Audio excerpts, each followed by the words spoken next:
All right, back to the NBA. Sixers seat game 2. Still no Embiid for Philly. How would James Harden respond after his rough game 1 outing? With a rough game 2 outing. He's consistent. Second verse, same as the first. 20 points for Harden, that's it. On 1 of 5 from deep. And a team-high 3 turnovers. I mean, what is going on with James Harden? Miami wins again. Philly now find themselves down in an 0-2 hole. Nick, are the Sixers drawing dead with this version of James Harden? Well, I mean, I'm not going to call them dead because they haven't gone home yet. And theoretically, I think this series, one thing we have seen in this series is that Embiid would be feasting. And if Embiid can come back miraculously for game 3, then they're not dead. But they're in rough shape like my beloved Dallas Mavericks are. They're not ready to call time of death, but they're calling in the priest and the family members. Not looking great. But James Harden, to me, is a more fascinating story here, Wilds. Because I don't know how this happened. So people are like, oh, too much partying, too much miles, too much wear and tear. But when? So let's just go back to moments over the last 2 seasons. His first 3 games of last year with Houston, he averaged 37 and 11. His final 3 games, healthy with Brooklyn in the playoffs. So we're talking about June, 11 months ago, post the initial hamstring injury. He was 33, 7, and 13. That was 11 months ago. And now, I think I was at the last game he scored 30. It was a Nets game against the Lakers when he had 33, 12, and 11. That was in January. And when you watch him, Wilds, one of the things that made him great was that he could, it's kind of nuanced, but he could jump off either leg. You didn't know, it's why he's the greatest Euro stepper ever, because he could jump off either leg. He can't do that anymore. So I don't know if it's just the injury. I don't know if it's that the injury combined with not taking care of his body. I don't know that maybe it's Occam's razor. It's, hey, guys, it's the playoffs, so James Harden's not supposed to be great. I don't know what it is.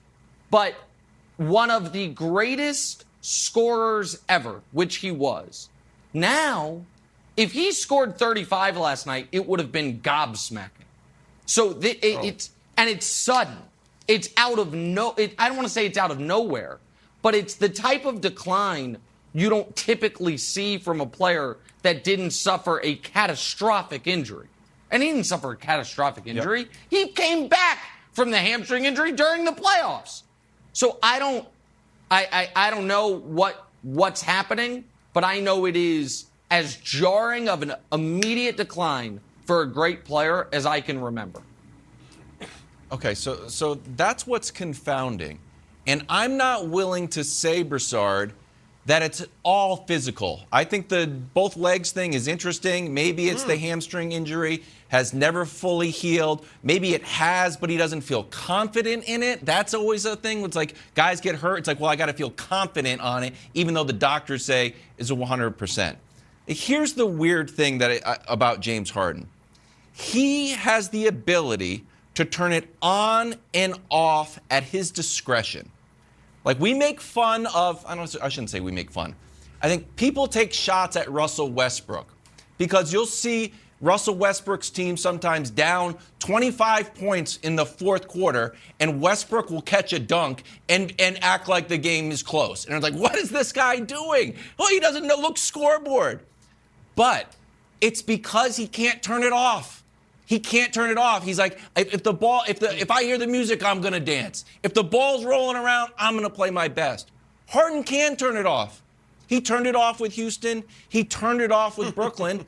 And now part of me thinks that he's not turning it off in protest necessarily, but he has turned it off. So I think there's a frustration that maybe, I know Windhorst called it the new normal. I don't know if that's true 100%. I think there's an element where he turned it off. And Sixers fans and just basketball fans in general want him to turn it on. Man, believe in yourself. Don't take just a handful of shots in the second half. We need you, Embiid's not here. So the ability for him to turn on and off, for me, Broussard, is the most confusing part of his game.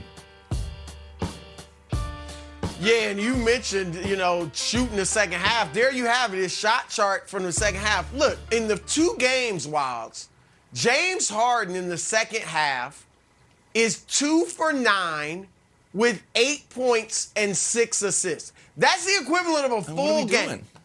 In the second halves, 2 for 9, 8 points, 6 assists. The Sixers have been outscored 115-92 over that stretch. So that's the series right there. And you guys make some interesting points, Wilds. Yeah, maybe some of this is mental. First of all, the hamstring. And I know the hamstring's nothing to play around with, right? But I joked about maybe it's the worst hamstring injury in the history of American sports. But it's really looking like that if you blame the hamstring. I've never seen a hamstring injury take a guy out of his game like this. Go ahead, Nick. No, I wasn't trying to interrupt you. I was just trying to build on it. He suffered the hamstring injury during last regular season. He then came back, Brew, and was excellent in the playoffs. Again, averaged 33, 7, and 13 in the final 3 games against Boston in the playoffs last year. He then retweaked it in the first playoff game against Milwaukee. But it was just a tweaking. You know how I know? Because he only missed 3 games. He came back. Now, he didn't look like himself, but he was healthy enough to be on the court. But Brew, and I caught a lot of flack for this from other media members. He stopped looking like James Harden game 1 of this regular season.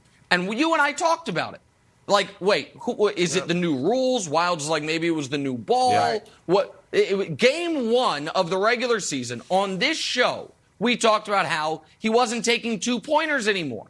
Remember? He wasn't getting in line, wasn't taking 2s. He was still passing and he was still shooting 3s, but that was it.